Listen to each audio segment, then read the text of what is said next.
topics are: what causes children harm on the internet? What has the government done to protect children? And what can you do to protect your child? What are the different types of filters and parental controls that are offered? And why are children the most vulnerable people on the internet? Things that cause children harm on the internet are cyberbullying, identity theft, sexual predators, and they tend to give out a little bit too much information. What causes children harm, what acts are out there, and what can you as a parent do to prevent it? Children are so vulnerable because they're usually left unattended while on the computer. They're easy targets just because they're not as knowledgeable about the internet, their age. They're less likely to realize a crime is being committed against them. They just don't know the danger of the internet, and parents do not know how to use the computer, so they don't know how to set parental controls, and they don't know the things that are out there on the computer. A child may think that they are going to be in trouble for something they did on the computer and therefore less likely to report crimes committed against them. The same things that cause adults harm cause children harm online. Go over different things or problems that have the potential to arise and make your child have a plan and let the child know to let an adult know if something is going on that just doesn't seem right. Ask yourself how you are vulnerable. Multiply that by 100, and that is a child's vulnerability online.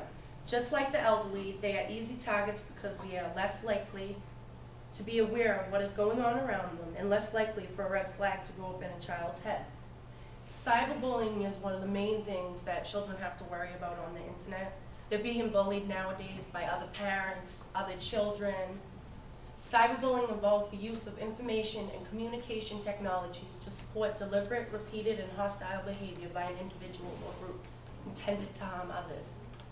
Ways you can not partake in cyberbullying or stay away from cyberbullying is: don't respond to emails or messages that are mean to you or your friends. Don't forward mean or rumored emails. Don't open messages from a known bully. Block anyone who acts like a cyberbully. Save and print all your messages so that if something does happen, you have proof that this took place. Know to show an email to an adult that you trust and never ever retaliate. This picture is a picture of Tina Mayer. This is her daughter, Megan. In 2007, Megan was being cyberbullied by another friend's mother. She ended up committing suicide, and she was afraid, and she didn't know that she could go to an adult and that cyberbullying is a crime. Cyberbullying is a lot like bullying that goes on in the schoolyard. As much as you need to steer clear from cyberbullies, you also need to take measures so that you don't become a cyberbully. Don't send messages when you're angry. Be as nice online as you are off. And just remember that always treat people how you want to be treated. Online predators. An online predator is an internet user who exploits vulnerable people, usually for sexual or financial gain. Adolescents and elderly are the most often the victims of online predators, and that's usually because they're a little bit less unaware of what's going on, a little less aware of what's going on around them. Online victimization of minors can include grooming, sexual activity engagement, unwanted exposure to sexual material, harassment, threats, aggressive communication. 1/3 of all online solicitation of minors is aggressive, which means they did or attempted to make some kind of contact with that child. Where do children use the internet? Children use the internet mostly at home, secondary, at school, and then at friends. The least place they're likely to go is a library, and that's horrible because libraries are the most filtered, controlled computers that a child could go on. Children's Internet Protection Act, CIPA. CIPA is a bill passed by the United States Congress in an attempt to limit children's exposure to pornography and explicit content. This bill was introduced by Senator John McCain, and it was officially signed into law by President Bill Clinton on December 21st, 2000. It was upheld by Supreme Court in June 2003. This is a bill, it's both a furthering and combination of the Communications Decency Act and the Child Online Protection Act. CIPA requires that schools and libraries using E-rate discounts operate a technology protection measure with respect to any of its computers with internet access that protects against access through such computers to visual depictions that are obscene. This is basically just a rule for schools and libraries saying that if you're gonna get tax write-offs and stuff like that for having open computer, you really need to take the measures to keep everyone safe, especially children, like public libraries, schools. Child protection software. Child protection software allows parents to discontinue access to objectionable content. In general, these programs look for words or phrases that may be used in objectionable material or web pages that have registered as inappropriate. It is easy to fine-tune the rejection criteria, and this software also offers passwording, which allows adults to turn off the software. To minimize the feed of this type of software, change the password often, and remember to use both letters, numbers, different characters. Don't make the password so easy so that the child can figure it out. Change the password often, upgrade often, and never store the password where it can be found easily by a child. Filtering. Filtering is the act of deciding which data packets are allowed to be sent and which ones should not. Filtering decisions can be made by any device that routes, generates, or receives packets, but generally packets are filtered by firewalls. Activity report filtering reports which websites were visited and which were blocked. An effective filter blocks the bad and takes on the good information. Basically, filtering is making the decision of what information will and what information will not be viewed on your computer. Available filters and software: the Net Nanny schedules internet access, blocks MySpace, other time wasters, receive email and mobile alerts, stop illegal file sharing. CyberSafe prevents private information from reaching the internet. Set a schedule for online activity.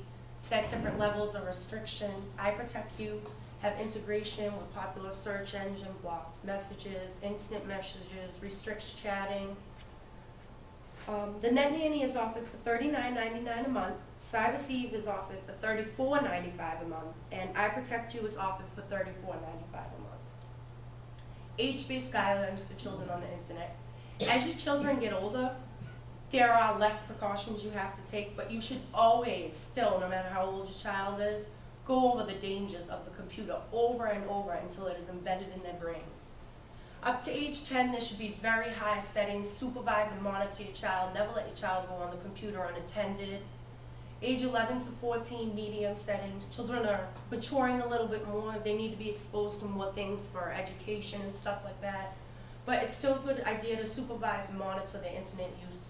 Age 15 to 18, low settings. Teens at this age should have a pretty broad range of access, but parents should still remind them what inappropriate material is and how to avoid bad situations and how this material can affect them.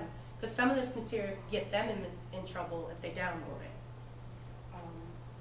As children get older, the settings should get lower, but this depends where your child specifically is psychologically and socially. They may be behind or much advanced to their peers. Internet Keep Safe Coalition. The I Keep Safe Coalition is a broad partnership for governors, first spouses. A lot more political people are in this, not so many average people. And they're really just working together for the health and safety of youth online. Coalition members work together to protect children from growing threat of online predators and online dangers. The coalition recognizes the internet as a powerful tool and a valuable asset to children and families. And they kind of stress the fact that they don't want people to be scared of the computer. Don't get scared, learn the computer, know what's out there, know the dangers, and know your child. They want to promote healthy internet use and not discourage internet use altogether. Their mission is to give parents, educators, and policymakers the information and tools which empower them to teach children the safe and healthy use of technology and the internet. And their vision is to see generation of the world's children grow up safely using technology and the internet. I Keep Safe educational resources teach children of all ages in a fun, age-appropriate way the basic rules of internet safety, ethics, and the healthy use of connected technologies.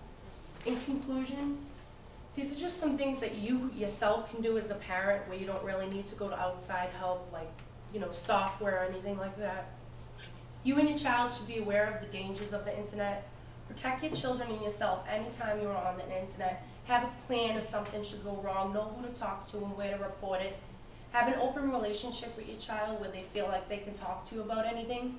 I think that sometimes parents are too harsh with their children and they don't tell them what's going on because they're more afraid of the consequences or that they'll be in trouble. So try to keep an open relationship with your child, and they'll probably share a lot more with you. Use parental control software and filters. Practice good, responsible internet use, and they will follow in your footsteps. Any questions or comments? That was awesome. It's not ringing. It liked it so much, it's